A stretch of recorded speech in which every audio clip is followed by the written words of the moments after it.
কলকাতা থেকে সবশেষ পরিস্থিতি জানাচ্ছেন সহকর্মী পরমাশিস ঘোষ রায়।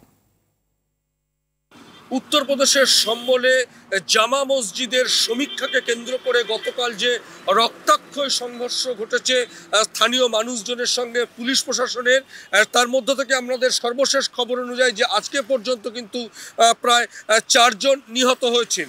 এই ঘটনায় কিন্তু স্থানীয় প্রশাসন, জেলা পুলিশ কিন্তু এই মুহূর্তে 25 জনকে আটক করেছে। 7টি মামলা রুজু হয়েছে এই ঘটনার পরিপ্রেক্ষিতে প্রায় 400 জনের বিরুদ্ধে।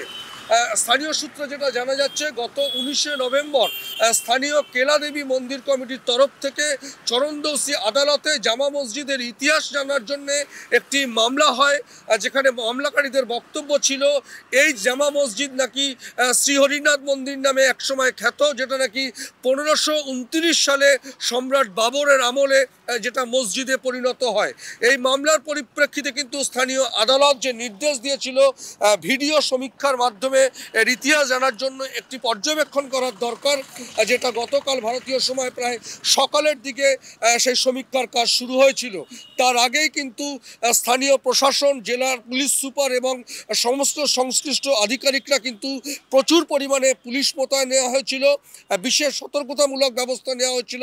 তার মধ্যেও কিন্তু পুলিশের সঙ্গে স্থানীয় মানুষজনের সংঘর্ষে জড়িয়ে পড়ে পুলিশের গাড়ি জ্বালিয়ে দেওয়া হয়। প্রায় 20 জন পুলিশ আহত হন বলে খবর। সেখানকার রাজ্য সরকারের তরফে কিন্তু স্থানীয় সমাজবাদী পার্টির যিনি সাংসদ, তাকে এবং তার ছেলেকে কিন্তু এই ঘটনায় প্ররোচনা দেওয়া হয়েছে, তিনি দিয়েছেন, যেটা ড্রোনে উঠে এসছে বলে তাদেরকে কিন্তু আটক করা হয়েছে।